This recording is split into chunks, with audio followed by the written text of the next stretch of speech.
What's up, squad? One of the major stories today is the U.S. has put a pause on foreign visa processing.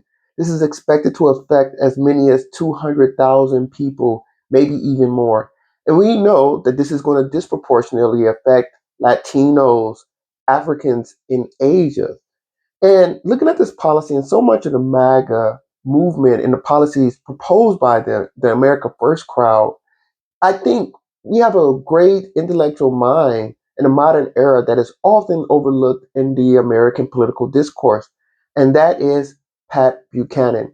Now, Buchanan, also an American first guy, I think MAGA plagiarized this guy. Like they copied this guy's intellectual thoughts. But we're talking about building fortifications at the border, using tariffs as economic weapons to protect American industry, moratorium on, or basically pausing foreign migration to allow foreigners to integrate into American society. The list goes on and on.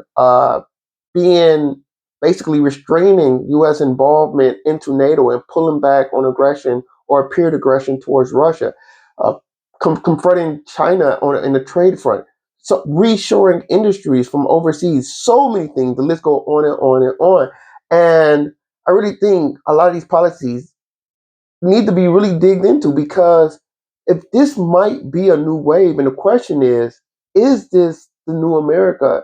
And to see where America going, is best to go back to the 90s and see the policies of Pat Buchanan and his desired goals. I think in the 90s, Pat Buchanan was much aligned. Like he looked crazy when he said these things back then. And I think because America was on a high horse, it was booming.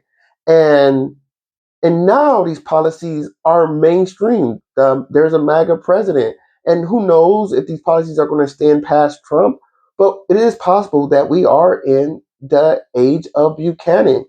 And the question is, where is this going to take the country? As I said, the 90s, America was booming. And I think these policies seem crazy to America. But in a more global competitive world now, where it's a lot harder and people are struggling, people don't see the pie as expanding no more. They see the pie as finite, and they're just trying to get their share. Love to hear your thoughts. Like, share, subscribe. Bantu up.